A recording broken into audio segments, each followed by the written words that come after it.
సరే, మంచిది. మరి మొదటిగా వాక్యాన్ని ప్రారంభించుకోవడానికి ముందుగా నేను మరియు మీరు అందరం కూడా దేవునికి కృతజ్ఞతాస్తుతులు చెల్లించుకుందాం. మరి గతించినటువంటి వారం ఏ విషయాన్ని అయితే చెప్పానో దాన్ని ఒకసారి మీకు జ్ఞాపకం చేసేటువంటి ప్రయత్నం చేస్తాను. ఏంటంటే, విశ్వాసులుగా ఉన్నటువంటి మనకి నియమం అనేది ఉండాలి అన్నది జ్ఞాపకం చేసుకుందాం. విశ్వాసులుగా ఉన్నటువంటి మనకి నియమం ఉండాలి. నియమం అనేది మనం పెట్టుకోకూడదు, నియమం అనేది దేవుడు పెట్టాలి. దేవుడు పెట్టినటువంటి నియమం మాత్రమే దేవుని చేత అంగీకరింపబడుతుంది. తర్వాత నేను ఎలా నడిచాను దేవా అని అంటే, నేను చెప్పినట్లుగా నడిచేవా, నువ్వు అనుకుని నడిచేవా అనే ప్రశ్న ఉంటుందంట దేవుంట్లో ఎప్పుడు కూడా. నేను చెప్పినట్లుగా నువ్వు నడిస్తే నువ్వు నేను కోరుకున్న విశ్వాసిని అంటే దేవుడు మాట అంటాడే బలా మంచి దాసుడా. కాబట్టి దేవుని చేత మనం బలా మంచి దాసుడా అనిపించుకునేటువంటి విశ్వాసులుగా నడాలి అని అంటే, నియమం దేవుడు పెట్టింది మాత్రమే మనం స్వీకరించాలి, నియమం మనం పెట్టుకోకూడదు. కాబట్టి గతించినటువంటి వారం మాటలను బట్టి నియమం ప్రకారంగా మన విశ్వాస పోరాటం ఉండాలి. మన ఇష్టానుసారంగా విశ్వాసాన్ని మనం చేయకూడదు. ఇది మంచి భక్తుల లక్షణం అన్నమాట. అలాగే ఇంకోటి ఏంటంటే సహవాసాలు అనగా మనం ఏమనుకుంటామంటే, సర్వసాధారణంగా ఒక గుంపుగా కూడటం సహవాసం అని అనుకుంటాం. అయితే దేవుని వాక్యం దానికి ఒక మంచి అర్థాన్ని ఇస్తుందన్నమాట. సహవాసం అంటే దానికి ప్రాముఖ్యమైన అర్థం ఏమిటంటే, నీ కొరకు నేను అనే అర్థాన్ని ఇస్తుంది అనమాట. సహవాసం అంటే నీ కొరకు నేను అనే అర్థాన్ని ఇస్తుంది. మనం పాఠంలోకి వెళ్ళాక ఇంకా కొంచెం బాగా విపులంగా చెప్పుకుందాం దాన్ని. సహవాసం అనగా నీ కొరకు నేనే అనే అర్థాన్నే ఇస్తుంది. అయితే ఈ సహవాసాలు ఎవరి ద్వారా ఏర్పరచబడాలి, ఎవరితో ఉండాలి? సహవాసాలు ఎవరి ద్వారా ఏర్పరచబడాలి, ఎవరితో ఉండాలి? ఆ ఏర్పరచబడినటువంటి సహవాసానికి భయం ఎవరిని గూర్చి ఉండాలి? మరొకసారి ఏంటంటే, సహవాసం ఎవరి ద్వారా ఏర్పరచబడాలి, ఎవరితో ఏర్పరచబడాలి? ఈ ఏర్పరచబడినటువంటి సహవాసంలో భయం అనేది ఎవరిని గూర్చి ఉండాలి అనేది మనం ఆలోచన చేసుకుందాం. మొదటిగా ఒక వాక్యాన్ని మనం చదువుకునేటువంటి ప్రయత్నం చేద్దాం. అపోస్తుల కార్యాలు 2వ అధ్యాయంలో, అపోస్తుల కార్యాలు 2వ అధ్యాయంలో మొదటి సంఘము అపోస్తుల ద్వారా ప్రారంభించబడింది. ఆ ప్రారంభించబడినటువంటి సంఘం గురించి మాట్లాడుతూ అపోస్తులైనటువంటి మరి పేతురు గారు ప్రసంగం అయిపోయిన తర్వాత అక్కడ జరిగినటువంటి సందర్భాన్ని, ఆ సిచ్యువేషన్ని ఇక్కడ వాక్యం మనకు తెలియజేస్తున్నాడు. 2వ అధ్యాయంలో 42వ వాక్యాన్ని మనం చూస్తే, 42వ వాక్యాన్ని చూస్తే, బోధ అయిపోయిన తర్వాత, అపోస్తుల బోధ అయిపోయిన తర్వాత అక్కడ చాలామంది, అనగా ఇంచుమించుగా 3000 మంది బాప్తిసం పొందుకున్నారట. వీళ్ళు మొదటిగా క్రీస్తుని అంగీకరించినటువంటి వారు, సంఘంగా ఏర్పరచబడిన వారు. అపోస్తుల తర్వాత మొదటిగా క్రీస్తుని అంగీకరించిన వారు, బాప్తిసం పొంది సంఘంగా కట్టబడినటువంటి వారు 3000 మంది. వీరి గురించి మాట్లాడుతున్నటువంటి మాట, వీరు అపోస్తుల బోధ యందును, సహవాసమందును, రొట్టె విరుచుట యందును, ప్రార్థన చేయుట యందును ఎడతెగక యుండిరి అన్నాడండి. ఇక్కడ చూడండి, మనం అనుకుంటాం కదా సహవాసము అని అంటే ఇలా చేరి ఉండడమే కదా, అందులో ఇవన్నీ జరుగుతాయి, ప్రార్థన చేయడం ఇవన్నీ జరుగుతాయి కదా అని అనుకుంటాం. కానీ ఇక్కడ వాక్యం ఏం చెప్పాడో చూడండి ఒకసారి. అపోస్తుల బోధ, మొదటి పాయింట్ ఏంటి? అపోస్తుల బోధ యందును. 2వ పాయింట్ సహవాసం అన్నాడు. అంటే దానికి వేరే అర్థం ఉంది, వేరే భావం ఉంది, ప్రత్యేకంగా మాట్లాడుతున్నాడు అని అంటే చూద్దాం దాని కొరకు. తర్వాత సహవాసం తర్వాత ఏమన్నాడంటే రొట్టె విరుచుట అనగా ప్రభురాత్రి భోజన కార్యానికి సంబంధించినటువంటి మాట అది. తర్వాత ఏంటంటే ప్రార్థన చేయుట. వీటిలో మొదటి శతాబ్దపు సంఘం, అంటే మొదటిగా దేవుని చేత కట్టబడిన సంఘం ఏదైతే ఉందో ఆ సంఘం ఈ కార్యక్రమాల్లో ఎలాగుందట? ఎడతెగక. అంటే ఏంటండి? మానేసేవారు కాదనమాట. వాళ్ళు మానేసేవారు కాదు. అపోస్తులతో కలిసి ఉండడానికే వారు అహర్నిశలో కృషి చేశారనమాట. అయితే ఈ ఏర్పడినటువంటి ఈ సంఘం యొక్క సహవాస నియమం ఎలా ఏర్పడింది అనేది మనం ఆలోచన చేస్తే, ఇక్కడ పేతురు గారు బోధ అయిన అనంతరము ఉన్నటువంటి సందర్భాన్ని మనం దృష్టిలో పెట్టుకుని, ఇదే పేతురు గారితో కలిసి ఉన్నటువంటి మరొక ఆయన యోహాను గారు, అపోస్తుల్లో మరొక ఆయన ఎవరండి? యోహాను గారు. ఆయన కూడా ఈ సహవాసం గురించి మాట్లాడుతూ ఒక వివరణ మనకి ఇవ్వడం జరిగింది. యోహాను మొదటి పత్రిక రాశారు. ఆయన ఆ మొదటి పత్రిక రాస్తూ మొదటి నుంచి 4 వచనాలని మనం ఒకసారి పరిశీలన చేయగలిగితే, మొదటి వచనం నుంచి 4 వచనాలు, మొదటి అధ్యాయము మొదటి నుంచి 4 వచనాలు. ఈయన యోహాను భక్తుడు సాక్ష్యంతో కూడినటువంటి ఒక బోధన మనకి ఇస్తున్నాడు. ఇక్కడ సాక్ష్యంతో కూడినటువంటి ఒక బోధన ఇస్తున్నాడు అనమాట. ఏమని ఇస్తున్నాడో ఒకసారి మనం చదువుదాం, జాగ్రత్తగా పరిశీలించండి. జీవవాక్యమును గూర్చినది ఆది నుండి ఏది ఉండినో మేమేది వింటిమో. జీవవాక్యమును గూర్చినది ప్రారంభం నుంచి ఏది ఉందో మేమేది వింటిమో, కన్నులారా ఏది చూచితిమో, ఏది నిదానించి కనుగుంటిమో, మా చేతులు దేనిని తాకి చూచినో అది మీకు తెలియజేయుచున్నాం. ఫస్ట్ ఆయన ఇచ్చినటువంటి ఇన్ఫర్మేషన్ ఏంటి అని అంటే, ఆయన ఇచ్చే సందేశం ఏంటి? ఫస్ట్నే మనకేంటి అని అంటే, అమ్మ సంఘంతో మాట్లాడుతూ, అపోస్తులుగా ఉన్నటువంటి మేము మా అంతటా ఏం మాట్లాడట్లేదు, మేము నలుగురము కూర్చుని చర్చించుకుని ఒక నిర్ణయానికి వచ్చేసి మేమేమీ మాట్లాడట్లేదు. మేము చెప్పేది మీకు వినబడేది ఏంటి అని అంటే, జీవవాక్యమును గూర్చినది. జీవవాక్యమును గూర్చి ఆది నుంచి ఏమి ఉన్నదో అనడండి. అంటే మనుషులకు జీవము కలిగేటువంటి విధానం కొరకు ప్రారంభం నుంచి ఏమి ఉందో, ప్రారంభంలో ఏముంది? జీవాన్ని కోల్పోయినటువంటి నరుడికి జీవం ఇవ్వవలసినటువంటి దేవాది దేవుడు త్వరలో రాబోతున్నాడు అనేటువంటిది మొదటిగా ఆదికాండం 3వ అధ్యాయం 15వ వచనంలో కనపడుతుంది. ఆదికాండం 3వ అధ్యాయంలో 3వ అధ్యాయం 15వ వచనంలో ఏముంటుందనంటే, ప్రభు అయినటువంటి యేసుక్రీస్తు యొక్క రాకడ కొరకు ముందుగా చెప్పబడిన మాట, బైబిల్లో మొదటి మాట అదే. జీవాన్ని మానవుడు కోల్పోయాడు. ఈ పండు తినద్దు, తిన్న దినాన నీవేమవుతావు, నిశ్చయంగా చనిపోతావు అని చెప్పినప్పుడు ఆ మాట వినని ఆదాము అవ్వ పండు తిని జీవాన్ని కోల్పోయారు. అప్పుడు మళ్ళీ కోల్పోయినటువంటి ఆ జీవాన్ని తిరిగి ఇచ్చేటువంటి ఆ మహనీయుడు రాబోయేటువంటి ప్రవచనం అక్కడ చెప్పాడు. ఆయన కొరకు అప్పుడు ప్రారంభమైనటువంటి మాట అలా ఇశ్రాయేలు గోత్రాల్లో నుంచి తర్వాత ప్రభువైనటువంటి యేసుక్రీస్తు యొక్క తల్లిగా మరియా, తండ్రిగా ఎన్నిక చేయబడిన యోసేపు, వారి కుటుంబం వరకు కూడా ఏదైతే ఉందో, వీరిని గురించి దేవుని ప్రణాళిక ఏదైతే ఉందో, పుట్టినటువంటి ప్రభువు లోకరక్షకుడిగా ఎన్నిక చేయబడి తన్ను తాను దేవుని కుమారుడిగా పరిచయం చేసుకుని నిరూపించుకుని లోకానికి రక్షణ అనేటువంటి ఒక ద్వారాన్ని తెరిచి మళ్ళీ తిరిగి ఎక్కడికి వెళ్ళిపోయాడు? పరలోకానికి వెళ్ళిపోయాడు. ఈ ఆది నుంచి పరలోకానికి వెళ్ళిన నాటి వరకు ఏదైతే దేవుని ద్వారా మేము విన్నామో, చూసామో, తెలుసుకున్నామో అని మాట్లాడుతున్నాడండి ఇక యోహాను భక్తుడు. జీవవాక్యమును గూర్చినది ఆది నుండి ఏది ఉన్నదో మేమేది వింటిమో, కనులారా ఏది చూచితిమో, ఏది నిదానించి కనుగుంటిమో. వాళ్ళు ఎందుకు నిదానించి కనుగొన్నారు? ఎందుకనంటే వారు యూదులు ధర్మశాస్త్రాన్ని చాలా నిష్టగా పాటించేటువంటి వారు. అలా నిష్టగా పాటించేటువంటి యూదులకు సడన్గా ప్రభువైన యేసుక్రీస్తు వచ్చి ఆయన ఒక నూతన మార్గాన్ని కనుపరిచాడు. సడన్గా ఎంటర్ అయ్యి ప్రభువైన యేసుక్రీస్తు నూతన మార్గాన్ని కనుపరిచేటప్పటికి అది ఎంతవరకు వాస్తవమో తెలుసుకోవాల్సిన అవసరం ఉంది. ఏదో చెప్పారు కదా అని వినడం కాదు, కానీ చెప్పింది ఏంటి అని పరిశీలన చేయవలసిన బాధ్యత మన పైన ఎంతైనా ఉందండి. అదే చేశారు వీళ్ళు, యూదులు కాబట్టి ఆచరించిన విధానంలో నుంచి మరొక విధానం వినపడేటప్పటికీ కనపడేటప్పటికీ దాన్ని పరిశీలించారట. ఆ పరిశీలించిన దాని గురించి చెప్తున్నాడు ఆయన. ఏది చూచామో, ఏది నిదానించి కనుగొన్నామో, మా చేతులు దేనిని తాకి చూచెనో అది మీకు తెలియ. అంటే అపోస్తుల బోధ, అపోస్తుల క్రమము వదలకూడదు. దానినే మనం పరిశీలనగా తెలుసుకుని దానినే మనం పాటించాలి, బోధించాలి అనేది ఎందుకు అని అంటే, ఆ అపోస్తులు ఆల్రెడీ ఏం చేశారు? ఆది నుంచి జీవం గురించి ఏదైతే ఉందో దాన్నే వాళ్ళు పరిశీలనాత్మకంగా తెలుసుకున్నారు, తాకారు, కన్నులతో చూచారు, ఆ ప్రభువును గురించిన వార్త ప్రపంచానికి ఇచ్చారు. కాబట్టి వాళ్ళు ఇచ్చిన దాన్ని మనం చాలా చక్కగా ధైర్యంగా స్వీకరించవచ్చు అన్నమాట.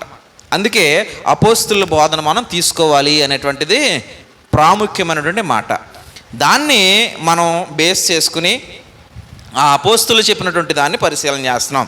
ఏమంటున్నారంటే 2వ వచనంలో చూస్తే, ఆ జీవము ప్రత్యక్షమాయను. ఎవరు ఆ జీవము? ప్రత్యక్షమైన జీవం ఎవరు? యేసు ప్రభువారు. ఎవరండి ప్రత్యక్షమైన జీవం? ఎవరు? యేసు ప్రభువారు. ఆ జీవము ప్రత్యక్షమాయను, తండ్రి వద్ద నుండి మాకు ప్రత్యక్షమైన ఆ జీవమును మేము చూచి, ఆ నిత్య జీవమును మేము చూచి, ఆ జీవమును గూర్చి సాక్ష్యమిచ్చుచు దానిని మీకు తెలియపరచుచున్నాము అన్నాడండి. ఇక్కడ యోహాను భక్తుడు మాట్లాడేటువంటి విషయంలో మేము కల్పించింది ఏదీ లేదు, మీకు నష్టం చేసేది ఏదీ లేదు. మేము పరిశీలించి, ఆది నుంచి కూడా మేము పరిశీలించి ఏదైతే కనుగొన్నామో, ఏదైతే తెలుసుకున్నామో, దేన్నైతే చూసామో, మా అంతటా మేం కాకుండా ఆ కనుగొన్నది, ఆది నుంచి ఉన్నది, పరలోకం నుంచి వచ్చిన జీవం ఏదైతే ఉన్నదో దాని గురించే మేము మీకు బోధిస్తున్నాం, దాని గురించే మేము మీకు సాక్షులుగా ఉన్నాం. జీవం జీవం అనడానికి కారణం ఏంటంటే ప్రభువైన యేసుక్రీస్తు జీవాధిపతిగా కనిపించాడు. మరణం ఆయనను ఏలినట్లుగా వారు ఆయనని చూడలేదు. ఈరోజు మనం చూడం. ఆయన మరణం ఏలిందా? యేసుప్రభుని మరణం ఏలిందా? లేదండి. మరణాన్ని జయించినటువంటి జయశాలిగా యేసుప్రభు కనిపించారు. మరణాన్ని జయించిన జయశాలి ఎవరనంటే ప్రభు అయినటువంటి యేసుప్రభు. ఆయనే మరణాన్ని జయించిన జయశాలి. కాబట్టి అలాగా జయాన్ని పొందినటువంటి వాడు, మరణాన్ని ఏలినటువంటి వాడు, మరణాన్ని జయించినటువంటి వాడు జీవం కలిగిన వాడు. కాబట్టి ఆ జీవాన్ని గురించిన సాక్ష్యాన్ని ధైర్యంగా ఇస్తున్నాడు ఇక్కడ అపోస్తలుడైన యోహాను గారు. ఆ జీవమును గురించిన సాక్ష్యం ఇచ్చుచు దానిని మీకు తెలియపరుచున్నాం. ఇప్పుడు జాగ్రత్తగా ఆలోచన చేద్దాం. 3వ వచనం దగ్గర ఏమంటాడనంటే, మాతో కూడా మీకును అనడండి. ఏంటంటండి మాతో కూడా అనగా? మాతో అనగా ఎవరు? మాతో అనగా అపోస్తలులు, మాతో కూడా మీకు అనగా మనం. అపోస్తలులు మనం, అపోస్తలులు మనం ఎవరితోటి కలిసి ఉండాలో ఇక్కడ క్లియర్గా చెప్తుంది వాక్యం. మధ్యలో ఎంటర్ అయిన వారితో కాదు, కానీ క్రీస్తు ప్రభువు నుంచి అపోస్తలుగా ఎన్నిక చేయబడిన వారు ఎవరైతే ఉన్నారో వారితో కనెక్ట్ చేసేటువంటి ఒక మంచి సూత్రాన్ని ఇక్కడ తెలియజేస్తుంది వాక్యం. మాతో కూడా మీకును సహవాసం కలిగినట్లు. ఏంటంటండి? సహవాసం కలిగినట్లు. మాతో కూడా మీకును సహవాసం కలిగినట్లు మేము చూచిన దానిని, వినిన దానిని మీకును తెలియజేయుచున్నాము అన్నాడు. వాళ్ళు చూచింది, వాళ్ళు విన్నది తెలియజేస్తున్నారు. అది మనం విని దాన్ని అనుసరిస్తే వారితో పాటు మనకేముందట? సహవాసం ఉంది. ఎవరితోటి? అపోస్తులతో ఉంది. అప్పుడు మన సహవాసం అపోస్తులతోటి ఉంది మన సహవాసం. ఇంకా లోతుగా మాట్లాడుతూ ఏమన్నాడంటే, తెలియజేయుచున్నాము. మన సహవాసం అయితే అక్కడ ఆగిపోతారేమో అని, అపోస్తుల సహవాసం అని ఆగిపోతారేమో అని. అయ్యా, అపోస్తుల సహవాసం అని ఆగిపోకూడదు, ఇంకా ఉంది మన సహవాసం. ఇప్పుడు మీరు మేము కలిసాం కదా. మీరు మేము అనగా సంఘమైన మనము, క్రీస్తు చేత ఏర్పాటు చేయబడినటువంటి అపోస్తులు. సంఘమైన మనము క్రీస్తు చేత ఏర్పరచబడిన అపోస్తులు. ఈ ఇరువురిని గురించి మాట్లాడుతూ మన సహవాసం అయితే తండ్రితో కూడాను, ఆయన కుమారుడైన యేసు క్రీస్తుతో కూడాను ఉన్నది అనడండి. సహవాసం ఎవరితో ఉందట? తండ్రితోనూ కుమారుడిగా ఉన్నటువంటి యేసుక్రీస్తు వారితోటి. ఇప్పుడు మనం సర్వసాధారణంగా వినేటువంటి మాట, మీరు విన్నారో లేదు తెలియదు, కానీ నేను విన్న మాట ఒకటి చెప్తాను. ఏంటనంటే, బయటికి ఎక్కడికైనా వెళ్ళినప్పుడు మీ సహవాసం ఏంటండి అని అంటారండి. మీ సహవాసం ఎవరితోటి అని అంటారండి. మీ సహవాసం ఏంటి, మీ సహవాసం ఎవరితోటి అంటుంటారు. ఎవరి సహవాసం మీది అంటారండి. అసలు ఈ ప్రశ్నే పెద్ద తప్పు. మీ సహవాసం ఎవరితోటి ఏంటి? ఒక క్రైస్తవుడు మరో క్రైస్తవుడిని అడుగుతున్నాడు, ఏమని? మీ సహవాసం ఎవరితోటి అని. అసలు అలా అడగొచ్చా అండి? అలా అడగడానికి కారణం ఉందండి. ఎందుకు ఉందంటే, క్రైస్తవులు అని చెప్పుకునే వాళ్ళు విడిపోయారు కాబట్టి, క్రైస్తవులు అని చెప్పుకునే వాళ్ళు విడిపోయారు కాబట్టి ఇప్పుడు అర్థం ఎక్కడికి వచ్చేసిందంటే ఒక వ్యక్తి సహవాసంలోకి వచ్చేసింది. మీ సహవాసం ఎవరితోడంటే సుబ్బారావు గారితో అండి, అప్పారావు గారితో అండి, జేమ్స్ గారితో అండి, లేకపోతే ఇంకో పేరేదో దేవుని పేరెట్టి ఆయనతోటండి, యాకోబు గారితో అండి అంటారు. యాకోబు గారి సహవాసం, జేమ్స్ గారి సహవాసం, సుబ్బారావు గారి సహవాసం ఏంటండి బాబు? ఈ సహవాసాలు ఏమీ దేవుడు చెప్పలేదు, మనుషుల్లో వచ్చేసింది ఆ ఆలోచన. మనం విడిపోవడాన్ని బట్టి పలానా వ్యక్తులు మనుషులు, పలానా వ్యక్తులు మనుషులు అనేటువంటి భావన వచ్చేసింది క్రైస్తవుల్లో నేడు.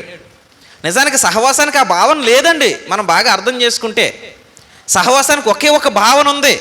ఏంటి ఆ భావన అని అంటే, మన సహవాసం అపోస్తులతో, మన సహవాసం ప్రభు అయినటువంటి క్రీస్తుతో, తండ్రి అయినటువంటి దేవునితో. ఇక మధ్యలో ఎవరో లేరు, ఎప్పుడు ఉండరు అని అంటే, డైరెక్ట్గా మనం అపోస్తులు ఏదైతే చూశారో, ఏదైతే బోధించారో, దేన్నైతే తాకి మనకు వివరించారో దాని మీద మన దృష్టి పెట్టినప్పుడు, అనగా వాక్యం మీదే పెట్టాలి, వ్యక్తి మీద పెట్టకూడదు. వ్యక్తి మీద మనం మనసు పెడితే సహవాసం చేంజ్ అయిపోద్ది. వ్యక్తి మీద మనసు పెడితే సహవాసం చేంజ్ అయిపోద్ది. వాక్యం మీద మాత్రమే మనసు పెడితే వాక్యాన్ని ఇచ్చిన అపోస్తులు, వారికి నేర్పిన క్రీస్తు, క్రీస్తుని పంపిన తండ్రి, ఇది లైన్ అవుతుంది. మనం డైరెక్ట్గా వాక్యానికి కనెక్ట్ అవ్వాలి, వ్యక్తులకు కనెక్ట్ అవ్వకూడదు. వీడు బాగా చెప్తాడు, వాడు బాగా చెప్పడు, వీడు భలే మాట్లాడతాడు, వాడు భలే మాట్లాడు, ఇవి మైండ్లో నుంచి తీసేయాలి. మనం ఎవరికి కనెక్ట్ అవ్వాలి అని అంటే వాక్యానికి. మీ సహవాసం ఎవరితో అని అంటే తండ్రితోనూ కుమారుడిగా ఉన్నటువంటి ప్రభువైన యేసుక్రీస్తు వారితోనూ మన సహవాసం అనే క్రైస్తవులు ఉండాలి తప్ప సుబ్బారావు గారి సహవాసం, అప్పారావు గారి సహవాసం అని చెప్పే క్రైస్తవులు ఉండకూడదండి. ఎందుకంటే బైబిల్ అది చెప్పలేదండి. మన సహవాసం అపోస్తుల బోధ వింటే, దాని ప్రకారంగా ఉంటే వారితో కలుస్తున్నాం. ఎవరితో? మొదటి శతాబ్దపు క్రైస్తవ్యంతో కలుస్తున్నాం. అంటే అపోస్తులు బోధ చేసినప్పుడు 3000 మంది బాప్తిసం పొందారే, వాళ్ళతో కలుస్తున్నాం.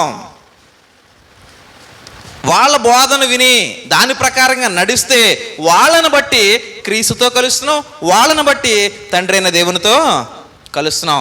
అది సహవాసం. సహవాసంలో ఉన్నటువంటి ఒక 3 పాయింట్లు ఏంటి? సహవాసం యొక్క అర్థాన్ని కొంచెం లోతుగా ఆలోచన చేస్తే ఒక 3 పాయింట్లు మనం ఆలోచన చేయించంటే, మనస్సులో, హృదయంలో ఉన్న వాటిని పంచుకోవడం అట. సహవాసం యొక్క అర్థం ఏంటంటే, సహవాసం అంటే ఇలా కలిసి కూర్చునే గుంపని కాదు. సహవాసం అంటే దాని అర్థం ఏంటంటే, మన మనస్సులో, మన హృదయంలో ఉన్న విషయాలను పంచుకోవడం. అలా పంచుకున్నప్పుడు ఏముండదు? దాపరికం ఉండదు. ఏముండదండి? విషయాన్ని దాచుకుని మాట్లాడడం ఉండదన్నమాట. అంటే సహవాసంలో సీక్రెట్స్ ఉండవు. ఒకటేంటంటే సహవాసంలో సీక్రెట్స్ ఉండవు. అంటే ఒకరిని గురించి ఒకరికి అర్థం అవుద్దట. నువ్వేంటో నాకు అర్థం అవ్వలేదు, నేనేంటో నీకు అర్థం అవ్వలేదు అనుకో, ఇంకా మనం ఎక్కడ లేవు?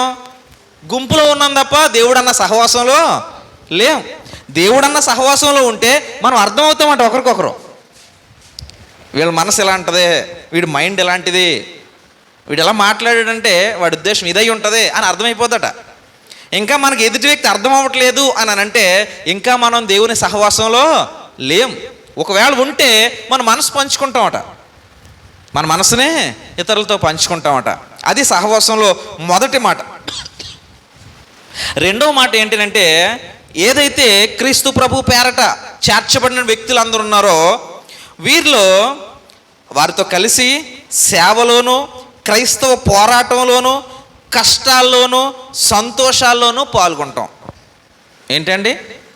సేవలో పాల్గొంటాం, కష్టాల్లో పాల్గొంటాం, సంతోషంలో పాల్గొంటాం. ఈ పరిచర్య ఏదైతే ఉందో ఆ పరిచర్య అంతట్లోనూ మనకు సంబంధం లేదు అన్నమాట. ఒకటో పాయింట్ మనస్సును పంచుకుంటాం, రెండో పాయింట్ నాది అని అన్నిటినీ పంచుకుంటాం. అన్నిటినీ అంటే సంఘ సంబంధమైన కార్యాలు, లోక సంబంధమైనవి కాదు. సంఘ సంబంధమైన కార్యాలు, నా పాలి భాగస్వామ్యం కూడా ఇందులో ఉండాలి. నేను ఉంటాను, నేను తుడుస్తాను, నేను మంచినీళ్ళు వేస్తాను, అంటే మన పనులు మామూలుగా అర్థం అవడానికి చెప్తున్నాను. నేను కుర్చీలు జరుపుతాను, నేను ఎత్తుతాను, ఇలాగా నేను నా పని అనుకుంటుందట. సహవాసంలో ఉన్నటువంటి మరొక అర్థం. వాళ్ళు చేసుకుంటారులే అని అంటే ఇంకా నువ్వు ఎక్కడ లేవు? సహవాసంలో లేవు. గుంపులో ఉన్నావు కానీ ఎక్కడ లేవు? దేవుడన్న సహవాసంలో ఇంకా లేవు. ఇప్పుడు అపోస్తులుగా క్రీస్తు ప్రభు 12 మందిని ఎంపిక చేసుకున్నాడండి. ఆ తర్వాత పౌలు గారు ఎంటర్ అయ్యారు 13వ వ్యక్తిగా. తర్వాత ఇంకా బర్నబా గారు అని ఇలా చాలామంది ప్రముఖులు ఎంటర్ అయ్యారు. వీరందరూ కూడా ఏం చేశారంటే ప్రభు ఇచ్చినటువంటి బోధలో వారు సమిష్టిగా కలిసి పనిచేశారు. వారు మనసులు పంచుకున్నారు, వారు పనిని పంచుకున్నారు. మూడవది ఏముందనంటే క్రీస్తును గూర్చినటువంటి విషయములను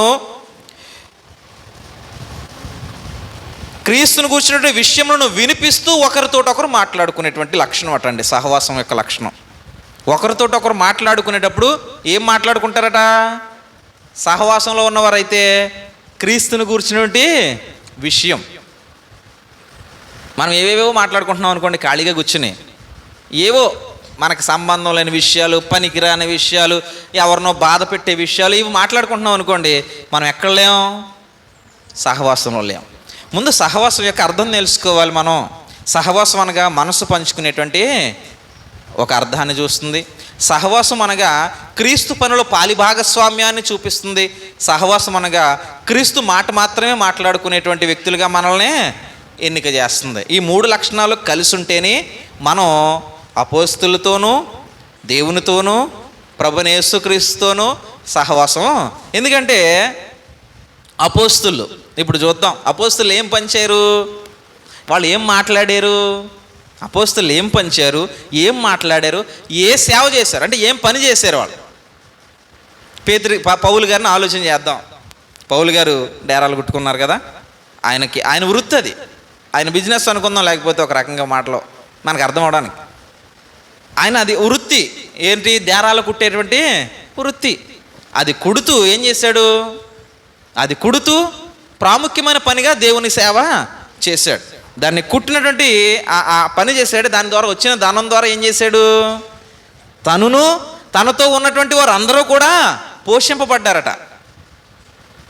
ఆయన తెస్సలోనికలతోటి, కొరింథీలతోటి మాట్లాడుతున్నటువంటి సందర్భాలు మనం ఆలోచన చేస్తేనండి, ఆ సంఘం మధ్యనే ఉన్నారు, తండ్రుల సంఘాన్ని ప్రేమించారు, వాళ్ళ మీద ఆధారపడకుండా కష్టపడ్డారు, కష్టపడి వారి జీవనాన్ని చేసుకున్నారు.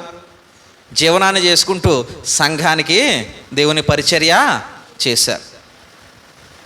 కాబట్టి ఒక వ్యక్తి, దేవుని పని చేస్తున్నటువంటి వ్యక్తి తన పని తను చేసుకుంటాడు, దేవుని పని కూడా చేయడానికి అడుగులు ముందుకేస్తాడు. ఇది సహవాస లక్షణం అన్నమాట.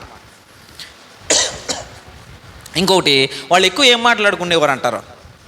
పేతురు గారు, పౌలు గారు ఎప్పుడైనా ఒకవేళ కలిసారు అనుకో, ఏం మాట్లాడుకుని ఉంటారు? ఏమబ్బాయి పేతురు, మరి చేపలు ఎన్ని పట్టివాడు నువ్వు అప్పుడు సముద్రంలోకి వెళ్ళినప్పుడు? ఎప్పుడైనా నాకు ఆ పేర్లు ఎలా చెప్దామంటే, ఏదో పేరు చెప్పండి మీకు. సొరచేప దొరికిందా, లేకపోతే సందువా దొరికిందా, ఇలా అనుకున్నారంటారా? పేతురు గారిని, పౌలు గారిని కూర్చోబెట్టి మాట్లాడుకుంటుంటే, నువ్వు వలైనాకి వెళ్ళావు కదా పేతురు, నీకు సందువాలు ఎన్ని దొరికే, సొరచేపలు ఎన్ని దొరికే, ఎప్పుడైనా దొరికితే సొరపెట్టి పెట్టుకుంటాను, కొంచెం 4 చేపలు పంపించు, ఇలా మాట్లాడుకుని ఉంటారంట వాళ్ళు. అసలు వాళ్ళ సందర్భాలే లేవండి, అంత సమయం లేదు వాళ్ళకి. మెయిన్ ఎప్పుడైనా కలిస్తే, ఒకవేళ పౌలు గారు పేతుర్ని కలవాల్సి వస్తే ఏం చూపించాడో తెలుసా? దేవుని యొక్క సంఘంలో ఏమైనా సమస్యలు వచ్చినప్పుడు వాటి గురించి మాట్లాడడానికి కలిసాడు పేతుర్ని పౌలు గారు. అంతే తప్ప ఏం చేపలు పట్టుకున్నావు, కూరకు 4 చేపలు పంపించాను ఎప్పుడూ కలలేదు. పోనీ పేతురు గారు, అయ్యా డేరాలు కొడుతున్నాయి కదా, మరి ఇక్కడ కొందామంటే డబ్బులు ఎక్కువైపోతున్నాయి, 4 డేరాలు మా చుట్టాలకు కావాలంటే పంపించు అని ఆయన అడగలేదు ఎప్పుడును. ఆ పౌలు గారిని పేతురు గారు ఏమన్నారంటే, ఆయన జ్ఞానం చెప్పిన సంఘాలకు ఎంతో గొప్ప విషయాలను రాశాడు, మీకు అర్థం కావట్లేదు, ఆయన జ్ఞానాన్ని అర్థం చేసుకోండి అని దాని గురించి ఎప్పుడైనా ప్రస్తావన చేశాడు పేతురు గారు పౌలు గారి గురించి మాట్లాడుతూ.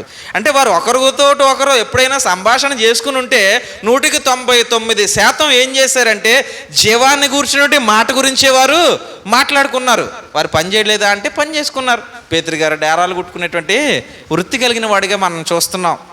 వారి పౌలు గారు ఆ కష్టాన్ని వారు పడుతూనే ఉన్నారు, దేవుని కష్టంలో వారు పాలిభాగస్వామ్యం పొందుతూనే ఉన్నారు. కాబట్టి సహవాసంలో ఉన్నటువంటి ఆ ఆంతర్యం మనం అర్థం చేసుకుంటే మనం అందరం వేరు అనేటువంటి భావన ఉండదట. మొదటగా మనం అందరం వేరు అనేటువంటి భావన ఉండదండి. అందరం ఎలాగా చేర్చబడ్డామనంటే క్రీస్తు ప్రేమను బట్టి, ఆయన రక్తం ద్వారా మనం కొనబడి ఆయన ద్వారానే సంఘానికి చేర్చబడినటువంటి వారము. క్రీస్తు రక్తాన్ని బట్టి పరమ తండ్రి పిల్లలం, అంటే ఒక కుటుంబానికి చెందినటువంటి వారు. ఇప్పుడు ఒకరినొకరు అర్థం చేసుకోవాల్సిన అవసరం ఎంతైనా ఉంది మనకి. వాళ్ళంటే నాకు పడదు, నేనంటే వాళ్ళకి పడదు కాదు. ఒకవేళ పడలేదనుకో, ఎందుకంటే మనం సహజంగా ఇలా బయట వాతావరణంలో బ్రతికేవారం కాబట్టి చిన్న చిన్న సమస్యలు ఉంటుంటాయి మనకి, ఇంటి దగ్గర గట్రయో. అప్పుడు మనం ఏం చేయాలంటే వారిని శత్రువులుగా చూడక మన ఇంటి వారిగానే చూస్తూ వారి కొరకు ప్రార్థన చేయాలి. ఎందుకంటే త్వరగా మాట్లాడలేకపోవచ్చు, మనం త్వరగా ఏవో జరిగిన సిచ్యువేషన్స్ బట్టో ఏదో మాట్లాడలేకపోవచ్చు. కానీ వారి కొరకు మనం ప్రార్థన చేసుకోవడం ప్రారంభించాలి. ఎందుకంటే ఆ ప్రార్థనకి మించినటువంటి మందు ఇంకోటి ఏది లేదండి. మనకి ఏదైనా బలహీనత ఉన్నా, రోగం ఉన్నా, కొంచెం మనసుకు సంబంధించినటువంటి వేదన ఉన్నా వాటన్నిటినీ తగ్గించేది ప్రార్థనే గొప్ప మందు. మనకు నచ్చినటువంటి వారు మనతో పాటు అపోస్తుల యొక్కయు తండ్రి ఆయన కుమారుడైన క్రీస్తు యొక్క సహవాసంలో ఉన్నారు. అయితే ఏదో చిన్న సమస్యల వల్ల మాట్లాడుకోలేకపోయాం అనుకోండి. ఇప్పుడు పౌలు గారికి బర్నబా గారికి సమస్య వచ్చిందండి. చాలా గట్టిగా గొడవాడుకున్నారంట వాళ్ళిద్దరు. పౌలు గారును బర్నబా గారు ఇద్దరు కలిసి దేవుని సేవ చేసిన వాళ్ళు చాలా గట్టిగా గొడవాడుకున్నారు. ఒక సందర్భంలో యోహాన్ గారి గురించి, మార్క్ అనేటువంటి యోహాన్ ఉన్నాడు కదా, మార్కు సువార్త రాసిన ఆయన గురించి చాలా గట్టిగా గొడవాడుకున్నారు వాళ్ళిద్దరూ. విడిపోయారు. గొడవాడుకుని ఏమైంది? విడిపోయారు. ఒక్క సహవాసంలోనే ఉన్నారు, క్రీస్తు సహవాసంలోనే, తండ్రి సహవాసంలోనే ఉన్నారు. కానీ గొడవాడుకుని ఒక వ్యక్తి వల్ల గొడవాడుకుని విడిపోయారు. విడిపోయి ఆయన గురించి ఈయన గురించి ఆయన చెడ్డగా చెప్పుకోవడం ఏమీ లేదు. విడిపోయారు. ఓకే, ప్రస్తుతానికి మనసులు కలవలేదు కాబట్టి వాళ్ళు మాత్రమే దూరంగా ఉన్నారు. కానీ ఇద్దరు ఒకే పని చేశారు. మనుషులే దూరంగా ఉన్నారు కానీ ఒకే పని చేశారు. ఒకడి పనికి ఒకడు అడ్డంగా లేరు. మ్యాప్ మనం చూసాం అనుకోండి, వెనకాల ఉంటుంది మ్యాప్. ఆ గొడవ అయిన తర్వాత ఒక ఆయన ఇలా కింద ప్రాంతాల్లో నుంచి ప్రయాణం చేశాడు, మరొక ఆయన ఇలా పై ప్రాంతాల్లో నుంచి ప్రయాణం చేశాడు. ఒకే ప్రయాణం, క్రీస్తు సువార్త ప్రయాణం, ఒకే పని, జీవవాక్యమును గూర్చిన పని. అయితే ఒకరికొకరు అడ్డంగా చేసుకోలేదు. ఏం చేశాడు? వీళ్ళిద్దరికీ మనసు కొంచెం సమస్య వచ్చినప్పుడు ఈయన కింద ప్రాంతాల్లో నుంచి సువార్త మొదలుపెట్టాడు, ఆయన పై ప్రాంతాల్లో నుంచి సువార్త మొదలుపెట్టాడు. ఈ సువార్త ముగిసే లోపలికి ఇద్దరు ఒకటైపోయారు. అంటే వాళ్ళు ఒకరి గురించి ఒకరు చెడ్డగా ఎక్కడ చెప్పుకోలేదు. వాళ్ళు చెప్పుకున్నది ఏంటంటే క్రీస్తుని గురించి మాట మాత్రమే చెప్పుకున్నారు. ఆ రక్షణలో మనుషులను అభివృద్ధి చేయాలనుకున్నారు తప్ప ఈడు గురించి ఆడు గురించి ఈడు ఇప్పుడు చెప్పుకున్నట్టుగా లేదు వాళ్ళ దగ్గర. కాబట్టి వాళ్ళు ఎలాగున్నారంటే ఐక్యంగా ఉండగలిగారు. వేరు ప్రాంతాల్లో సువార్త ప్రకటించిన ఒకరినొకరు తప్పుగా వాళ్ళు చెప్పుకోలేదు. అందుకే చివరికి వచ్చేసరికి ఆ పేతురు గారు, పౌలు గారు బర్నబా గారి గురించి మాట్లాడతారు. అంటే తిమోతితో మాట్లాడే సందర్భంలోను, అలాగే తర్వాత కొరింథీలతో మాట్లాడే సందర్భంలోను బర్నబా నేను అని కలిపి మాట్లాడతాడు. బర్నబా నేను అని కలిపి మాట్లాడతాడు. అలాగే తిమోతితో మాట్లాడుతున్న సందర్భంలో సమస్య వచ్చినప్పుడు మార్కు గురించి మాకు గొడవ అయిందే, ఆ మార్కును మేము ఇప్పుడు కలుపుకోవాలి అని అంటాడు. విడిపోలేదు, దూరంగా మాత్రమే ఉన్నారు, దేవుని సేవ చేశారు. ఏదైతే ఆది నుంచి ఉన్న విషయాన్ని వదలకుండా నువ్వు ఎక్కడైనా ఉండు, అదే విషయాన్ని చేస్తే అపోస్తులతో కలిసి తండ్రి యొక్క సహవాసంలో ఉన్నవారం అవుతాం. ఎక్కడున్నా ఇక్కడే ఉండవసరం లేదు. కానీ బోధలో మార్పు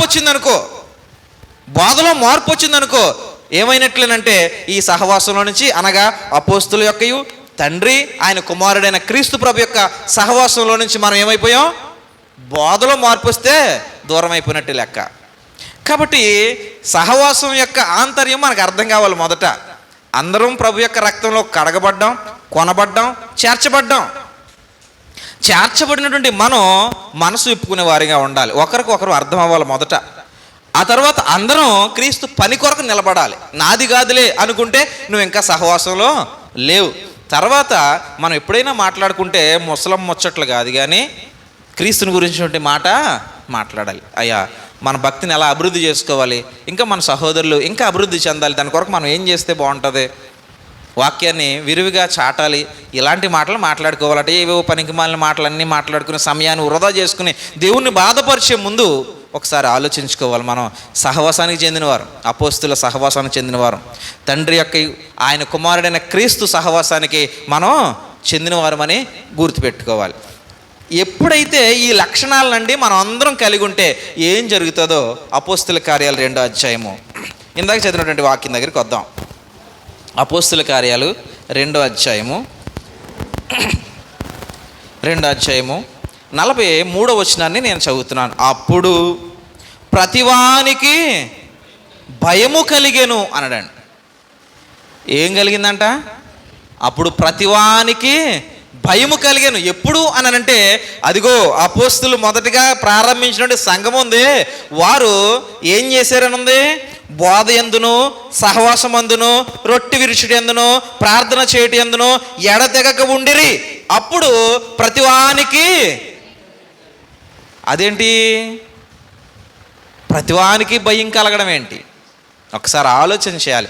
ఎప్పుడైతే సంఘం అంత పటిష్టంగా నిలబడుతుందో, వాక్యం పైన కట్టబడుతుందో, సంఘానికి మరియు సంఘాన్ని చూసే లోకానికి ఏం కలుగుతుందండి?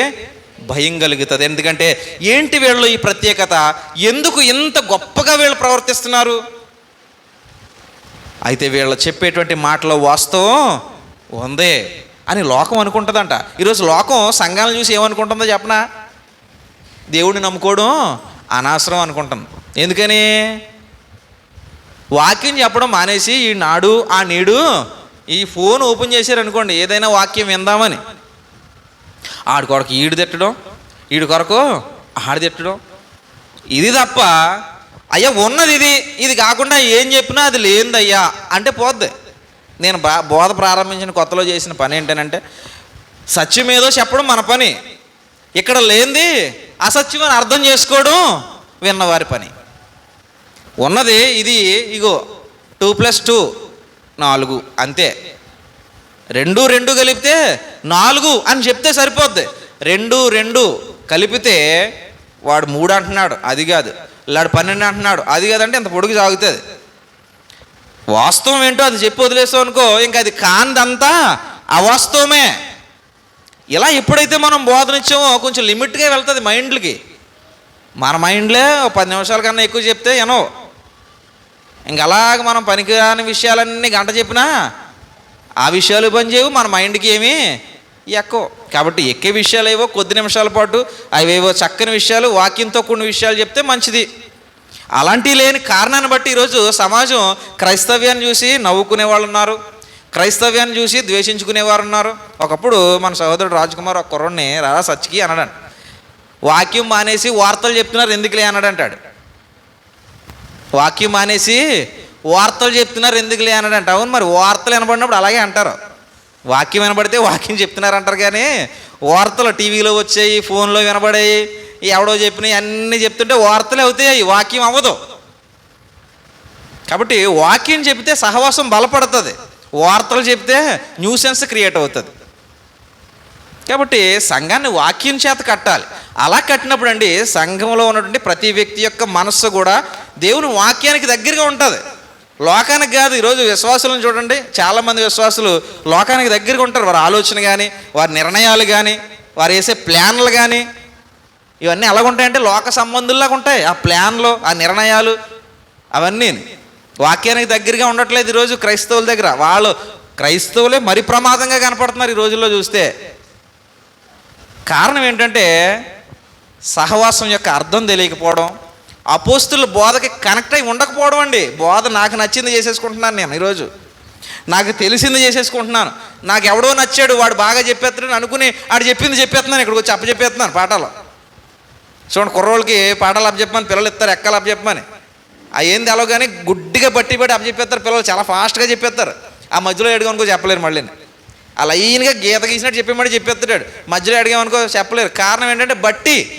ఈరోజు బోధలో అయితే ఎవడో చెప్తాడు నాకు నచ్చినోడు, అది తీసుకొచ్చి నేను ఇక్కడ అప్పచెప్పేయడమే బోధ అయిపోయింది ఈరోజు.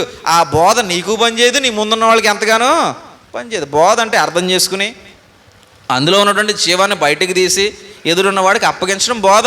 అపోస్తులు చేసింది అదే కదా ఆయన చెప్పాడు. మేము ఆది నుంచి ఉన్న దాన్ని మేము చూసాం, పట్టుకున్నాం, తాకాం, పరిశీలించాం, దాన్ని మీ ముందు ఈరోజు చూసి పరిశీలించి తాకి ఆలోచించి ఎదురున్న వ్యక్తికి ఏది అవసరమో ఇచ్చేటువంటి సువార్థికులు లేరు. ఆడేదో అనుకుంటాడో, మైండ్లకి ఏదో తడుతుంది, ఎక్కడో నొప్పి పుడుతుంది, దాన్ని తీసుకొచ్చి ఇక్కడ బోధగా మార్చేసి వీళ్ళ ముందు అంతే. ఎన్కౌంటర్లో కౌంటర్లో చేస్తున్నారు ఈరోజు సువార్థికులు అందరూ.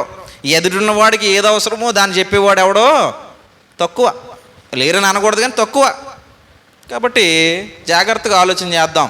సహవాసాన్ని చూసి భయం ఎందుకు కలిగింది అని అంటే సహవాసంలో ఉన్నటువంటి ఐక్యత అలాంటిది. కాబట్టి ఏంట్రా విరివిగా వీళ్ళు కలవకుండా ఈ కార్యక్రమాలు ఏంటి, ఈ ప్రార్థన విజ్ఞాపనతో కూడినటువంటి ఆ శక్తి ఏంటి, ఆ ఆలోచన ఏంటి, ఆ ప్రార్థన ఆ పట్టుదల ఏంటి వీళ్ళలో?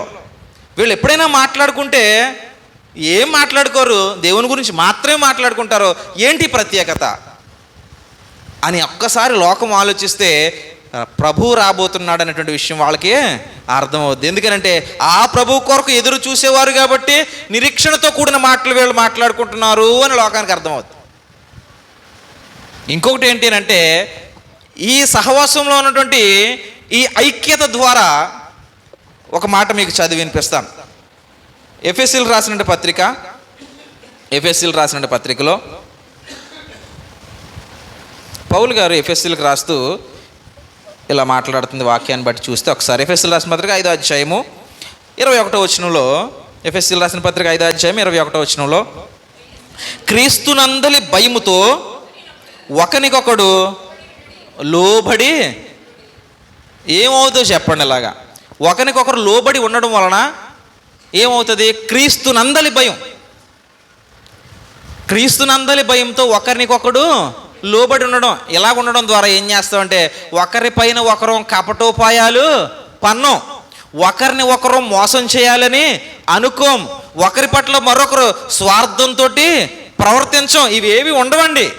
ఒకరికొకడు ఎప్పుడైతే లోబడతాడో చూడండి, ఓ భార్య భర్తను అమితంగా ప్రేమిస్తుంది, తనకు లోబడి బ్రతుకుతుంది. రహస్యాలు పెడుతుందా? ఏమన్నా దాస్తుందా? ఏం చేయదిక. తనేంటో తన భర్తకు పూర్తిగా తెలిసే విధంగానే తన ప్రవర్తన ఉంటుంది. ఇలాగా లేకుండా రహస్యాలతో కూడినటువంటి జీవితం ఉందనుకో ఇంకా లోబడేటువంటి మనస్సు రాలేదని అర్థం అండి. కాబట్టి సంఘం క్రీస్తునందలి భయంతో ఒకరికి ఒకడు ఏమవ్వాలట? లోబడండి. నాకు నువ్వు లోబడాలి అని ఉండిపోకూడదు. ఆ స్టాండ్ మీద నేను అందరికీ లోబడతాను అనేటువంటి స్టాండ్ మీద ఉన్నాం అనుకో, నాకు ఒకడు లోబడాలనే స్టాండ్ మీద నుంచి మనం దిగేసి నేను అందరికీ లోబడతాననే స్టాండ్ ఎక్కు అందరం. అప్పుడు అందరూ ఎలాగుంటాం? లోబడే ఉంటాం. ఎందుకని? అందరి నిర్ణయం ఏంటి? నేను లోబడి ఉంటాను నీకు అంటున్నాను. నేను రాజ్కుమార్తో అంటున్నాను నేను నీకు లోబడి ఉంటానని. క్రాంతి కుమార్తో అంటున్నాను నేను లోబడి ఉంటాను నీకని. ఇప్పుడు వాళ్ళు ఏమంటున్నారంటే నేను నీకు లోబడి ఉంటానని, ఈయనేమంటున్నాడంటే నేను నీకు లోబడి ఉంటానని. ఇలా ఒకరికి ఒకరు లోబడి ఉంటే అందరం కూడా తగ్గింపుతో బ్రతుకుతాం, అందరం కూడా సహవాసం యొక్క గొప్పతనాన్ని చాటగలుగుతాం. అప్పుడు ఒకరినొకరు ప్రేమించుకుంటామండి. లోబడి ఉండడం ద్వారా మన ఇష్టాన్ని చైనాకు చూడం, దేవుని ఇష్టాన్ని చైనాకే చూస్తాం. కాబట్టి లోబడి ఉండే లక్షణం ఏం చేస్తుందంటే మనలో నుంచి క్రీస్తు ప్రభుని చాటుతుంది, మనలో నుంచి క్రీస్తుని చాటుతుంది లోబడే లక్షణం. కాబట్టి క్రీస్తునందలి భయంతో మనం ఒకరికి ఒకడు లోబడి ఉండాలి. ఇలా ఉండడం ద్వారా ఈ ఐక్యత లోకానికి కనిపిస్తుంది. ఈ లోబడి ఉండేటువంటి ఐక్యతను చూపించినప్పుడు సహవాసం యొక్క గొప్పతనం లోకానికి అర్థమవుతుంది. ఇలా లోబడి ఉండడం ద్వారా ఒకరికి ఒకరు మనస్సు పంచుకోవడం ద్వారా మనమందరం క్రీస్తుని గురించి మాట్లాడడం ద్వారా మనకి ఏముంటుందనంటే భయం అనేది ఒకటి ఉంటుందండి. ఏమో నేను ఏదైనా తప్పు చేస్తే ఏం జరుగుతుందో అనే భయం. ఎందుకంటే లోబడి ఉన్నటువంటి మనము, సహవాసంలో ఉన్నటువంటి మనం తప్పు చేస్తే దేవుడు ఊరుకోడు ఎట్టి పరిస్థితుల్లోనూ. ఇక్కడ అపోస్తల కార్యాల్లో చూడండి సంఘటన మనం చూసాం, చదివి ఉంటాం చాలాసార్లు. 5వ అధ్యాయంలో ఒక విషయం కనపడుతుంది. అపోస్తల కార్యాలు 5వ అధ్యాయంలో 11వ వచనాన్ని మనం చూస్తే 11వ వచనాన్ని 5వ అధ్యాయం 11వ వచనం చూస్తే సంఘమంతటికి ఈ సంగతులు వినిన వారందరికీ మిగుల భయము కలిగిన. సంఘానికి విన్నవారందరికీ కూడా భయం కలిగింది. ఏం విన్నారు అని అంటే అక్కడ ఇద్దరు భార్యాభర్తలు మనం చూస్తాం కదండి. ఎవరు వాళ్ళనంటే అననీయ మరియు సప్పీరా అనేటువంటి వాళ్ళు. అననీయ సప్పీరా తెలుసు కదా, వీళ్ళ సంఘంలో సభ్యులే, సంఘానికి కట్టబడినటువంటి వారే. కాకపోతే కొంచెం స్వార్థం వాళ్ళలో పుట్టింది. వారిలో ఏం పుట్టిందండి? కొంచెం స్వార్థం. ఎప్పుడైతే మనిషికి స్వార్థం పుట్టిందో ఆ మనిషి పక్కన వారిని మోసం చేసే ప్రయత్నం చేస్తాడు. స్వార్థం రాగానే నాకు అనే ప్రత్యేకత ఏర్పడుతుందండి. ఎప్పుడు కూడా స్వార్థం రాగానే నాకు అనే ప్రత్యేకత ఏర్పడతాడు. మనం ఏం చేస్తామంటే మనతో ఉన్నవారిని ఖచ్చితంగా మోసం చేస్తాం. ఈ అననీయ సప్పీరా అనేటువంటి వాళ్ళకి నాకు అనే స్వార్థం పుట్టింది. అది ఎప్పుడు పుట్టిందంటే కళ్ళ ముందుకి ధనం రాగానే పుట్టింది. అప్పటి వరకు వాళ్ళు కూడా మంచిగానే బ్రతికారండి. కానీ ఏదో ఒక ఆశ అలా కళ్ళ ముందు కనిపిస్తుందండి. ఒక్కొక్క మనిషికి గొప్పగా ఫీల్ అవడం ఇష్టం, ఆ గొప్పతనం కళ్ళ ముందుకు వస్తుంది, వెంటనే స్వార్థం వస్తుంది. ఒక్కొక్క మనిషికి డబ్బు అంటే ఇష్టం, ఆ డబ్బు అలా కళ్ళ ముందుకు వస్తుంది, వెంటనే నాకు అనే స్వార్థం పుడుతుంది. ఒక్కొక్క మనిషికి శరీరాశల మీద కొన్ని కోరికలు ఉన్నప్పుడు అలా కళ్ళ ముందుకు రాగానే నాకు అనేటువంటి స్వార్థం పుడుతుంది, పక్క వాళ్ళు మనం మోసం చేసేటువంటి ప్రయత్నం చేస్తాం. ఇలాగా ఏ వ్యక్తి ఎక్కడ బలహీనుడో దేవుడు అపవాది ఏం చేస్తాడంటే ఆ బలహీనంగా ఉన్నటువంటి ఆ క్షణాలని, ఆ పరిస్థితుల్ని వాడు కళ్ళ ముందుకు అలాగా తీసుకుని వస్తాడు. అలాగే అననీయ సప్పీరా అనేటువంటి వారికి ధనం అంటే బలహీనత ఉండొచ్చు. ఆ పొలం అమ్మేంత వరకు వాళ్ళు చాలా బలంగా దృఢంగా ఉన్నారు. ఇచ్చేయాలని నిర్ణయించుకుని అమ్మేశారు. అందరూ ఇచ్చేస్తున్నారు, మనం ఇచ్చేద్దాం దేవునికి అని అమ్మేశారు. ధనం తెచ్చేశారు, ఇచ్చేద్దాం అనుకునేవాడు ధనాన్ని ఎలా చూశారు, ధనం చిగేలు మన కళ్ళ ముందు కనపడింది. అంత ఏమి ఇచ్చేద్దాం, కొంత దాచేద్దాం అనుకున్నారండి. నువ్వు దాచేసినా ఇచ్చేద్దామని నిర్ణయించుకున్నా నీకు అర్థమవుతుందో లేదో, నీ పొలం నీ ఇష్టం, నీ ధనం నీ ఇష్టం, నువ్వు ఏదో నిర్ణయం తీసుకోవాలి. కానీ ఇచ్చేస్తానని నిర్ణయం తీసుకుని దాచేసుకున్నవే అది తప్పు. పేతురు అదే అంటాడు, ఆ ధనం నీ దగ్గర ఉన్నప్పుడు ఎవరిదే, నీదే కదా, ఉంచేసుకోవాలి. ఇస్తానని ఎందుకన్నావు అని తప్పు చేసావు. నువ్వు అనకుండా ఉంటే ఇప్పుడు అందరూ ఇచ్చారు, ఏ అననీయ నువ్వు ఇవ్వే అని అడగరాళ్ళు. అననీయ నువ్వు ఇవ్వలేదే, సప్పీరా మీరు తేలేదే అని అడగరు అపోస్తులేమి. వాళ్ళు నిర్ణయించుకుని తెచ్చి ఇచ్చేశారు, వీళ్ళేమి అడగలేదు. అప్పుడు వీళ్ళని కూడా అడగకపోను, వాళ్ళు నిర్ణయించుకుని వాళ్ళు తెచ్చేద్దామని సిద్ధమైపోయి పొలాన్ని నమ్మేసి డబ్బు ఇలా చేత్తో పట్టుకుని అంతా ఏమి ఇచ్చేస్తాం అనగానే లోకం వైపు వాళ్ళ మనసు వెళ్ళిపోయింది. అంటే కొంత దాచుకుంటే మనకు పనికొత్తది అనుకున్నారండి. అప్పుడు ఏం జరిగింది, అలా ఎప్పుడైతే స్వార్థం మనిషిలోకి ఎంటర్ అయిందో ఆ మనిషిని దేవుడు ఏం చేశాడంటే వెంటనే ఆ భార్య భర్తలు ఇద్దరినే చంపేశాడు. కారణం ఏంటి, వాళ్ళని చంపేయడానికి గల కారణం ఏంటి అని అంటే ఒక్కడిలో పుట్టినటువంటి, చూడండి చీడ పురుగు అంటారే, అలా ఒక్కడిలో చెడుగు ప్రారంభమైతే సమాజం అంతటికి డొల్ల తయారు చేసేటువంటి అవకాశం ఉంటుంది. ఎప్పుడైతే ఇలా పుట్టిన వెంటనే అననీయ సప్పీరాని చంపేశాడో మిగిలిన వాళ్ళకి స్వార్థం, మిగిలిన వాళ్ళకి అసూయలు, మిగిలిన వాళ్ళకి ఇంకోటి రావు. అమ్మో వస్తే ఏమవుతుంది, మన ప్రాణాలు కూడా పోతాయి అనేటువంటి భయాన్ని చూపించాడు. అందరినీ ఇలా చేయడు. ఎప్పుడైతే నువ్వు సంఘంలో ఎలా బ్రతుకుతావో నీకు ఎలాంటి శిక్ష త్వరలో ఉంది అనేటువంటి గుర్తుకి అననీయ సప్పీరాని ఇచ్చాడు. మనం పాత నిబంధన కాలానికి వెళ్ళిపోతే ఒక ఆయన పొలలేరుకుంటాడు, గుర్తుందా మీకు? సంఖ్యాకాండంలో 15వ అధ్యాయం, పాత నిబంధన గ్రంథము సంఖ్యాకాండం 15వ అధ్యాయం దగ్గర ఒక వ్యక్తి కనిపిస్తాడు. చూడండి అసలు ఏదో ఒకసారి చిన్నది పరిశీలన చేద్దాం. 32వ వచనం, 15వ అధ్యాయం సంఖ్యాకాండం 15వ అధ్యాయం 32వ వచనం. ఇశ్రాయేలీయులు అరణ్యంలో ఉన్నప్పుడు ఒకడు విశ్రాంతి దినమున కట్టెలు ఏరుట చూచిరి. వాడు కట్టెలు ఏరుట చూచిన వారు మోషే యొద్దకును అహరోను యొద్దకును సమాజం యొద్దకును వారిని తీసుకుని వచ్చిరి. వానికి ఏమి చేయవలననో అది విశదపరచలేదు కనుక వారిని కావలిలో ఉంచిరి. ఏం జరుగుతుందనంటే వాళ్ళు అరణ్యంలో ఉన్నారు. ఇశ్రాయేలీయులు అరణ్యంలో ఉన్నప్పుడు దేవుడు వాళ్ళకి ధర్మశాస్త్రాన్ని ఇచ్చాడు. ధర్మశాస్త్రాన్ని ఇస్తూ వాళ్ళకి చెప్పినటువంటి విషయం ఏంటి అంటే విశ్రాంతి దినం అనేటువంటి ఒక శనివారపు దినాన్ని ప్రభు అయినటువంటి దేవుడు విశ్రాంతి తీసుకున్నాడు. 6 దినములు ఆయన కష్టపడి ఈ సృష్టి అంతా చేసి 7వ దినాన్ని ఆయన ఏం చేశాట, విశ్రాంతి తీసుకున్నాడు. ఈ విశ్రాంతి నేను తీసుకున్నటువంటి జ్ఞాపకానికి మీరు కూడా ఆ దినాన్ని ఏం చేయాలి, ఆచరించాలి అని అన్నాడు అనమాట. తండ్రిగా నేను కష్టపడి విశ్రమించానే, దాన్ని మీరు జ్ఞాపకం ఉంచుకోండి, నా కష్టం మీరు ఎప్పుడు మర్చిపోకుండా ఉండడానికి ఈ విశ్రాంతిని మీరు కూడా ఆచరించండి అని చెప్పి ఇశ్రాయేలీయులకు ఇచ్చాడు. ఇది ఇశ్రాయేలీయులు కట్టడ, క్రైస్తవులు కట్టడ కాదు, ఇశ్రాయేలీయులకు కట్టడిచ్చాడు. అలాగే ప్రభు అన్నారు, అందరూ విశ్రాంతి దినాన్ని ఆచరించడం మొదలుపెట్టారు. అయితే విశ్రాంతి దినాన్ని ఎవరైనా రాకపోతే ఏంటో చెప్పలేదు దేవుడు ఇంతకే. అప్పుడు వాళ్ళు మోషే అహరోను తమంతట తాము నిర్ణయాలు తీసుకోలేదు, దేవుడు చెప్పలేదు కాబట్టి అబ్బాయి ఈయన రాలేదు కాబట్టి ఇలా తీసుకురండి అని చెప్పి యాజకుల సమక్షంలో ఉంచారు. అతను ఉంచి దేవుడిని అడిగారు అనమాట, దేవా మరి ఇతను ఆచరించలేదు, ఇక పొలలు ఏరుకోనకపోయాడు, మరి ఇతని పరిస్థితి ఏంటి దేవా అని దేవుడిని అడిగారు. అప్పుడు దేవుడు ఏం చెప్పాడనంటే, ఈ ఒక్క వ్యక్తిని మనం విడిచిపెడితే ఇప్పుడు సమాజం అంతా ఏం చేస్తుంది? వీడు పుల్ల ఏరుకోనకి వెళ్ళాడు, ఇంకోటి కమ్మలు ఏరుకోనకి వెళ్తాడు, ఇంకోటి ఏరుకోనకి వెళ్తాడు, ఇంక అందరూ అన్నీ ఏరుకోనకి వెళ్తారు. ఆ విశ్రాంతి దినాన్ని ఆచరించేవాడు ఎవడు ఉండడు. కాబట్టి మొదటిగా ఈ ఆచరణ వదిలి ఏదో ఏరుకోవడానికి వెళ్ళి వీడిని ఏం చేయాలి? చంపేయండి.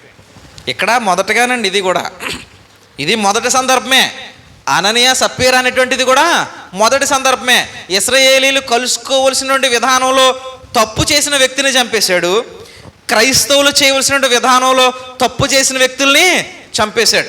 ఇంక అందరినీ చంపుకుంటే రాడు దేవుడు. వాళ్ళిద్దరూ ఎవరు? వాళ్ళిద్దరు ఎవరండి? దృష్టాంతం అన్నమాట. ఈ నేడున్నటువంటి క్రైస్తవ్యానికి పాత నిబంధన కాలంలో ఉన్నటువంటి ఆ పొలలేరుకున్నవాడు, ఆ తర్వాత క్రైస్తవ్యం ప్రారంభించిన నాడు ఆ క్రైస్తవులనే మోసం చేసినటువంటి వ్యక్తిగా ఉన్నటువంటి వ్యక్తి అననీయ సప్పీరా. దేవుణ్ణి మోసం చేశారు, అక్కడ ఉన్న సహోదరుల్ని మోసం చేశారు. వాళ్ళని మరియు ఆ పొలలేరుకున్నటువంటి వాడిని ప్రారంభంలో తప్పు చేసిన వ్యక్తులు వాళ్ళిద్దరిని కూడా ఏం చేశాడు? దేవుడు చంపేశాడు. ఏం చూపించాడు ఆ ఇద్దరిని చంపేయడం ద్వారా అంటే, సహవాసాన్ని ఎవరు మోసం చేసినా వాళ్ళకి ఇదే దండన అని చూపించాడు. అందరినీ చంపడక హెచ్చరిక ఇచ్చాడు కదా, హెచ్చరిక ఇచ్చాడు. వినకపోతే తర్వాత ఉంటుంది అన్నమాట. మీకు ఒక సందర్భం చెప్తాను. ఈరోజు అక్కడ ఫ్యాన్ ఉంది కదా, ఈ ఫ్యాన్ దానికి పైన బోల్ట్ ఉంటుంది కానీ దీనిపైన ఒకటే మనం గట్టిగా పట్టుకుంటాం కదా, ఆ బోల్ట్ ఉంటుందే. బోల్ట్ శుక్రవారం ఊడిపోయి అక్కడ ఒక ఆ తల్లి కూర్చుంటే ఆవిడ ఒళ్ళో పడిందట. బోల్ట్ ఊడిపోయి బోల్ట్ నట్టు ఒకటే ఆవిడ నెత్తిమి పడి ఒళ్ళో పడితే ఏటా అని అనుకుని పట్టించుకోకుండా వెళ్ళిపోయింది. ఇంటికాడ ఉండి ఆలోచించుకుందంట ఏటది నా నెత్తిమి పడింది అని ఆలోచించుకుందంట. అమ్మో ఫ్యాన్ బోల్ట్ అనుకుందంట. ఎందుకైనా ఫ్యాన్ బోల్ట్ అనుకుని అప్పటికి శుక్రవారం సహవాసం అయిపోయింది, అంతా అయిపోయింది. రేపు ఆదివారం తొందరగా వెళ్ళి చెప్పకపోతే ఫ్యాన్ వేసుకుంటారు, ఎవరికి నెత్తిమి పడిపోద్ది అని అనుకుంటా ఉందంట. పొద్దున్నే కంగమంగ వచ్చేసింది. అప్పటికే ఇంకొక ఆవిడ ఏసమ్మ గారు అని చెప్పి ఒక ఆవిడ వచ్చి మోకరించి ప్రార్థన చేసుకుంటుంది. అలా ఫ్యాన్ కింద మేము వేసేసాం, ఫ్యాను తిరిగేస్తుంది. అది ఆవిడ త్వరగా వచ్చేసి రాజకుమార్తో అంటుంది, ఏదో అనుకుంటుందేమో నేను అనుకుంటున్నాను, నేను నుంచి అలా చూస్తున్నాను.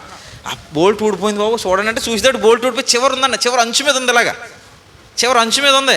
ఆ తిరుగుతుంది కింద ఇంకొక ఆవిడ ప్రార్థన చేసుకుంటుంది. అది కూడా నెత్తిమేవాడును కానీ ఊడలేదు. ఆవిడ వచ్చి చెప్పేసింది కదా, చెప్పేసిన తర్వాత ఈవిడ ఇంకా కళ్ళు తెరలేదు. నిజానికి రాజకుమార్ ఏం చేయడంటే కట్టేసాడు, ఆగిపోయింది. విషయం ఏంటో చెప్పేసింది కదా, మనకి తెలిసిపోయింది, ప్రమాదం ఉందని తెలిసిపోయింది. అప్పుడు మనం ఏం చేయాలి? జాగ్రత్త పడిపోవాలి కదా. మేము మళ్ళీ మామూలుగా ఉండేవాడికి లేచి ఫ్యాన్ వేసేసింది అన్నారు వాళ్ళు. 6 నిమిషాలు కిందకు వచ్చి పడిపోయింది. ముందు పడలేదు చూడండి, మనకి విషయం తెలిసేదాకా పడలేదు. నిజంగా నాకు పాఠం అనిపించింది. అది నీకు జాగ్రత్త అని చెప్పేంత వరకు అది పడలేదు. ఆడు నేను చూస్తే అంచు మీద ఉందండి, ఇలాగా చివరి అంచు మీద బోల్టు. మనిద్దరం చూసాం. చివరి అంచు మీద ఉంది బోల్టు, పడలేదైనా అలా నిలబడి ఉందన్నమాట. ఆవిడ చెప్పేసింది బాబు జాగ్రత్త అని. ఇప్పుడు జాగ్రత్త తీసుకోవాల్సింది ఎవరు? మనం. నేనన్నాను బోల్ట్ ఎట్టేరా అన్నాను. తర్వాత ఎడదాం ఎప్పుడు ఎందుకు అన్నాడు. ఈ లోపల ఆవిడ లేచి ఫ్యాన్ వేసేసింది. మళ్ళీ పడిపోయింది, వెంటనే పడిపోయింది. అప్పుడు దాకా పడిన ఫ్యాన్ అప్పుడు పడిపోయింది. అంటే నేను టైం బాగానే గుర్తొచ్చింది ఆ విషయం. అంటే ముందు ఒక జాగ్రత్త చూసింది దేవుడు చెప్తాడు. మనం జాగ్రత్త తీసుకోపోయామనుకో తెలియదు కదా అని ఆగే అవకాశం ఉందండి. ఎప్పుడు కూడా దేవుడు ఇంకా తెలియక తప్పు చేస్తే మారతారనేటువంటి అవకాశం ఉంది. తెలిసిన తర్వాత కూడా ఇంకా తప్పు చేసామనుకో, సాహసించి పాపం చేస్తే ఓ మాట చదువుతాను, బాగానే గుర్తొచ్చింది చూడండి. ఇదే సంఖ్యాకాండం 15 అధ్యాయంలో, సంఖ్యాకాండం 15 అధ్యాయము 30 వచనం చదవండి. మీరే చదవండి ఎవరెవరి కింద నుంచి.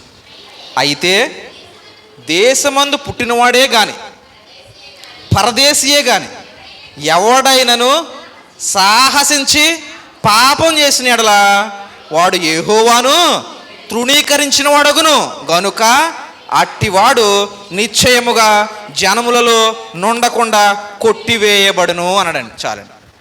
సాహసించి పాపం చేయడం అంటే తెలిసిన తర్వాత కూడా ఊరే అది గొయ్యిరా అని చెప్పినా నేను వెళ్తాను రా అన్నవాడిని చంపేయి అన్నాడండి దేవుడు. చెప్పిన తర్వాత కూడా సక్రమంగా నడకుండా అక్రమంగా పోతే వాడు చావే, వాడికి ఇక శాస్తి అని చెప్పాడండి. ఇక్కడ ఈ రెండు కూడా ఏం చూపిస్తున్నాయంటే, అరణ్యంలో కట్టెలేరుకున్నటువంటి ఆ వ్యక్తి కానీ, అననీయ సప్పీరా అనేటువంటి దంపతులు కానీ వాళ్ళు ప్రారంభికులు. సంఘానికి హెచ్చరిక వాళ్ళు. ఆనాడు ఇశ్రాయేలు సంఘానికి పుల్లలు ఏరుకున్నవాడు హెచ్చరిక, ఈనాడు క్రైస్తవ సంఘానికి అననీయ సప్పీరా అనేటువంటి వారు హెచ్చరిక. సహవాసం అనేటువంటి దాని యొక్క అర్థం ఏంటంటే మనసులో దాచుకోవడం కాదు, కపటం లేకుండా ఉండడం, మోసం చేయకుండా ఉండడం, ఒకరికొకరు తోడుగా నిలబడడం, దేవుని గురించి మాట్లాడుకోవడం, దేవుని పనిలో నేనున్నాను అని సహకరించడం. సహవాసం అని అంటే, సహవాసం అంటే వచ్చి కూర్చుని పోవడం కాదు. వచ్చి కూర్చుని పోతే గుంపు అవుతుంది, కలిసి ఉంటే సహవాసం అవుతుంది. కాబట్టి సహవాసానికి పోయి మనం అర్థం తెలుసుకున్న వారమే మనం సహవాస సంబంధులుగా ఉండాలి తప్ప గుంపు సంబంధులుగా ఉండకూడదు. గుంపు సంబంధాలు అంటే నా పని ఏం లేదు, వెళ్ళడం పోవడం, ఇది గుంపు సంబంధం. సహవాస సంబంధం అయితే నేను కూడా ఈ కుటుంబంలో ఒక్కడినే అని చెప్పి ఏదో చిన్న పని, నాకు తగినటువంటి పని ఏదో నేను చేయడం అనేటువంటిది సహవాస సంబంధం. కాబట్టి నేను సహవాస సంబంధంలో ఉంటే దేవుని యొక్క సంరక్షణలో ఉన్నవాడు. ఇలా సహవాస సంబంధాన్ని బట్టి మనం భయాన్ని పెంచుకోవాలండి. ఇంకా ఈ సహవాసం ఏదైతే ఉందో ఇది నడిపించే విధానం ఉంది. వచ్చాం కదా, కూర్చున్నాం కదా, నడిపించే విధానం ఉంది. అది మనం నచ్చినట్లు నడిపించుకోవాలా, దేవుడు చెప్పినట్టు నడిపించాలా? మనం నచ్చినట్టు నడిపించుకుంటే అది మన సహవాసం అవుద్ది. యోహాను చెప్పాడే, ఆది నుంచి చూసింది చెప్తున్నాం, దాని ప్రకారంగా మీరు చేస్తే మాతో సహవాసం ఉన్నట్టు, మాతో పాటు దేవునితో సహవాసం ఉన్నట్టని. కాబట్టి దేవుడు చెప్పినట్టు చేస్తే సహవాసం దేవుని సహవాసం అవుద్ది. మనకి నచ్చినట్టు చేసేసుకున్నాం అనుకో ఇక్కడ కార్యక్రమాలు, అవన్నీ ఏమవుతాయి? మన సహవాసం అవుద్ది తప్పది దేవుని సహవాసం అవ్వదు. ఆ సుబ్బారావు గారిది, అప్పారావు గారిది అవుద్ది సహవాసం ఎప్పటికే. క్రీస్తు సహవాసం అవ్వదు. క్రీస్తు సహవాసం అవ్వాలేనంటే ఏం చేయాలో వచ్చే వారం చెప్పుకుందాం. అందరికీ వందనాలండి.